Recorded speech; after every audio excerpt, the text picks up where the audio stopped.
Hello mga kadresya! March 1, 2025 ng gabi at dyan ay paluwas na kami ng Maynila dahil ito yung araw na paalis na kami ng Pilipinas. Madaling araw kasi ang biyahe namin pabalik ng New Zealand. At sa mga oras na ito ay mabigat na naman ang iyong kalooban dahil alam mong lilisanin mo na naman ang bansang Pilipinas. Ang bigat-bigat din ng iyong mga paa para humakbang papalayo sa iyong mga pamilya at kamag-anak. Hayan nga at pumasok na kami ng airport para magpa-check-in ng aming mga bagahe. Mahigpit na pala dito dahil akala ko do sa pagtimbang ay mache-check-in namin agad. Kaya pala ay dadaan ka muna dito sa first inspection. Isa-isa mo talagang bubuksan ng mga bagahe mo dahil isa-isa din nilang kakalkalin ng mga ito. Nang mapa-check-in na namin at nakuha ng boarding pass, hayan at ready na nga kami papuntang immigration. Okay naman na ang lahat dahil nakapag-register na ako online ng e-travel. Dito nga ay pumunta na kami sa aming boarding area at dito namin hihintayin ang eroplanong aming sasakyan. Philippine Airlines ang sasakyan namin dito sa Terminal 1. Nung masettle na nga, ayan at pinapasok na kami sa tube para pumasok na rin sa eroplano. Nagulat nga si Kisha dahil bakit daw umuusok ang eroplano. Ang sabi ko naman ay fog lang yan dahil kailangan maging malamig yung eroplano dahil sa sobrang init sa labas. Ginagawa kasi nila ito sa eroplano para malesen ang humidity ng air sa loob. First time kasing makakita ni Kisha na pagpasok niya ay may usok ang eroplano. Akala niya siguro nasusunog. Kaya nilaro na lang niya yung vapor Ginagawa mo! Hayan nga at nagsimula ng mag-demo ang flight attendant para alam namin kung ano yung gagawin namin sa loob ng eroplano in case of emergency. Inopen din nila yung mga TV screen ng eroplano. At dahil ang oras ay mahigit 12:00 na ng madaling araw, hayan naman si Kisha at natulog na lang sa eroplano. Hay, talagang goodbye na Philippines. Yung makikita mo sa itaas yung mga matatayog na building, maraming mga ilaw at maraming mga sasakyan. Sinerve naman nila agad yung food namin dito sa eroplano. Chicken ang kinuha ko para sa amin ni Kisha at beef sa daddy niya pero masarap ang tulog ni Kisha Pang Filipino pa talaga ang food. Hindi mawawala ang rice, may dried mango pa. Kahit nakakakain ko lang sa Jollibee niyan, kumain ulit ako dahil masarap naman tong pagkain. Pero si Kisha hindi na nakakain dahil ang gusto niya ay matulog muna. Ginising na nga lang namin siya nang ibigay niya ng flight attendant ang isa pa naming meal bago kami bumaba sa Australia. At yan nga yung tinapay na may palamang corned beef. Siyempre, mawawala ba ang kape? Tingnan nyo naman ang milk powder yan. Powdered milk, pang Pilipino yata yan. Ang sarap naman ng kape. Tamang-tama talaga sa kinakain ko. Naku, naubos ko na. Hay Kisha, kumain ka na anak dahil malapit na tayong bumaba. Paanong hindi ako tataba? Naubos ko na nga yung pandesal. Parang paubos na rin tong mga cookies. Hindi ka na papayat. Hindi ka na papayat. Hay salamat at mabuti naman at nagustuhan ni Kisha itong tinapay at marami-rami rin ang nakain niya. Oops, nasan ka na naman yan? At syempre, nandito na naman sa CR ng eroplano. Sorry naman po kahit dito nagbibideo. 7 hours and 50 minutes kasi ang duration ng flight namin from Manila, Philippines to Brisbane, Australia. Hayan nga at mahigit 30 minutos na lang lalapag na kami pero kinuha ko pa rin tong unan at kumot dahil kasi sa sobrang busog ko gusto ko munang umidlip kaya siksik pa more. Oh no! Nakatulog na naman si Kisha.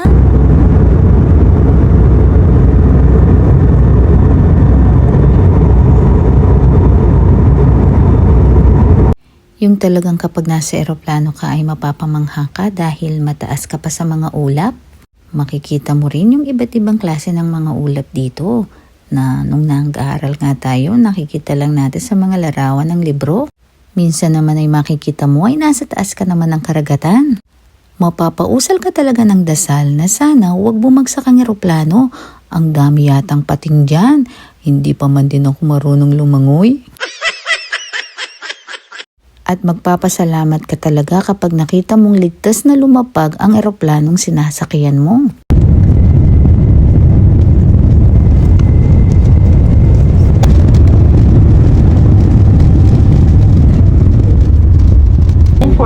In the morning of March 2, 2025, with a ground temperature of 26 degrees Celsius. Jose and the rest of the crew, thank you for flying Philippine Airlines.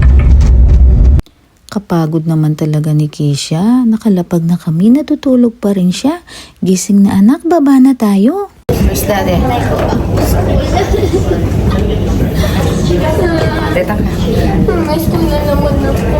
Halika dito. Hayan nga at nakarating na kami sa airport ng Brisbane. First time nga namin ni Keisha na nakarating dito. Pero si Dante nakadaan na dito nung papauwi siya ng Pilipinas nung siya pa lang ang nasa New Zealand. Mahaba-haba rin ang lakaran dito, buti na lang maraming travelator.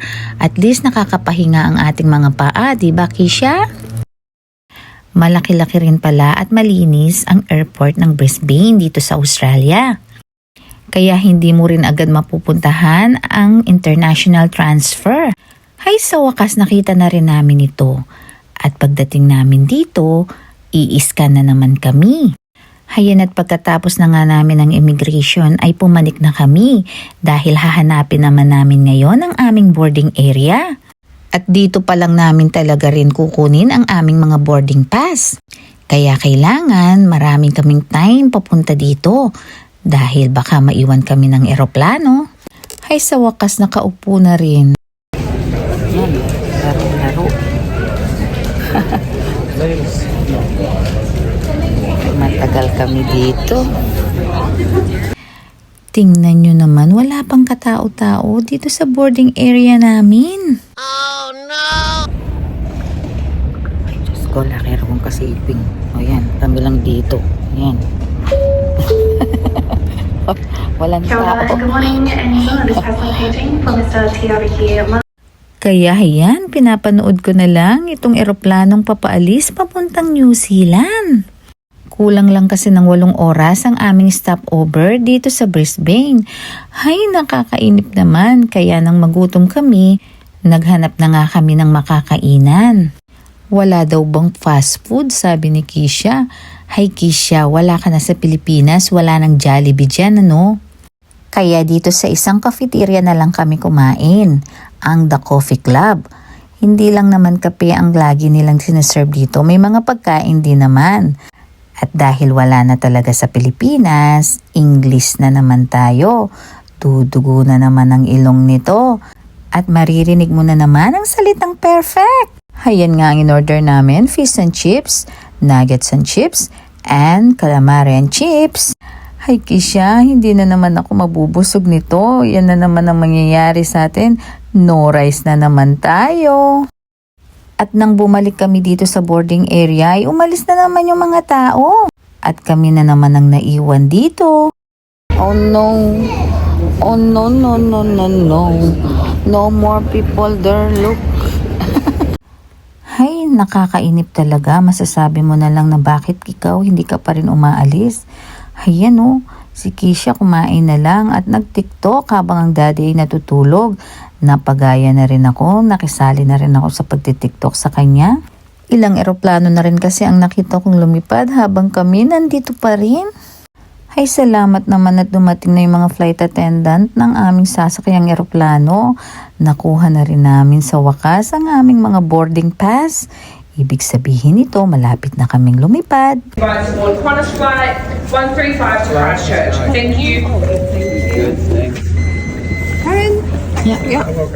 Thank you.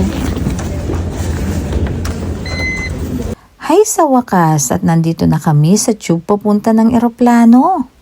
Inip na kasi talaga si Keisha. Kaya naman nung makita niya ang pintuan ng eroplano, todo smile na yan. Ang Australia nga pala ay advance ng 3 oras sa Pilipinas. At ang New Zealand naman ay advance ng 2 hours sa Australia. Hay, sa wakas at nasa loob na rin kami ng eroplano. Qantas nga pala ang aming sasakyan na eroplano pauwi ng New Zealand. At dyan pa talaga sa tapat ng pakpak nito, doon nakaupo si Kisha. Panibagong pagbabiyahe na naman ito. At nagbibigay na nga ang flight attendant ng headset. Ayan, sa wakas, lilipad na kami. Hindi na naiinip si Kisha. Your life jacket from the pouch by pulling the tab. Put it over your head, pass the strap. Palubog na nga talaga ang araw nang makaalis kami dito sa Australia. At nang maging stable na nga ang eroplano sa taas, ay agad naman nilang ding sinerve ang pagkain. Roasted chicken na may steamed vegetable ang aming pagkain.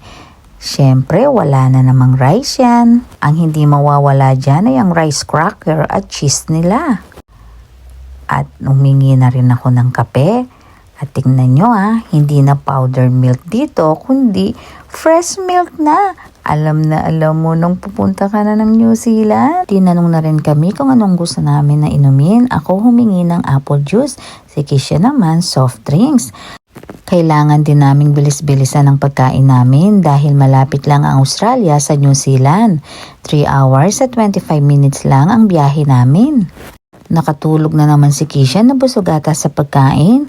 Gabi na rin naman kasi kaya antok na talaga siya. At bago nga kami lumapag ay binigyan na nga kami ng maliit na bottled water. At take note wag na wag mong dadalhin yan sa airport ng New Zealand.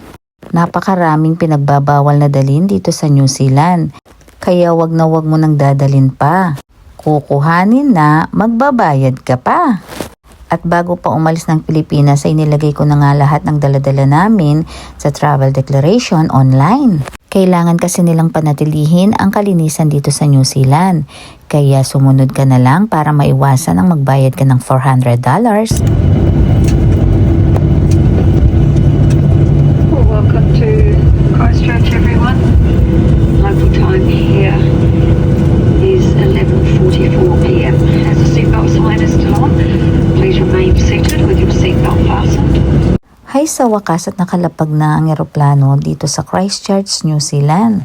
11:55 p.m. ang expected na pagdating namin pero 11:44 p.m. pa lang dumating na kami. Hindi mo makikita talaga dito ang Filipino time. Bawal ang late, bawal ang delay. Dahil lagi silang on time. Madalas pa nga ang oras nila, napaka-advance pa. Hayan nga at kinuha na namin ang mga bagahe namin. Medyo marami-rami ito pero hindi naman kami naghintay ng matagal dito sa pagkuha. At kahit dineclare ko na lahat ng daladala naming pagkain, kailangan pa rin naming ipakita ito sa mga officer na nandito. Buti na lang ang babait nila. Kapag kasi hindi mo pinakita at dineclare lahat ito at nakita dun sa scanner, Jack, magbabayad ka sa lahat ng bawal dito.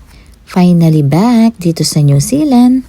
At dahil summer ngayon, hindi ganun kalamig paglabas mo dito sa airport. Ang haba din ng biyahe namin. Halos 1 araw din. Kaya pagod na pagod ang aming mga katawan at kulang sa tulog. Pero ang importante, ligtas kaming nakarating. Kahabang biyahe. Kisha.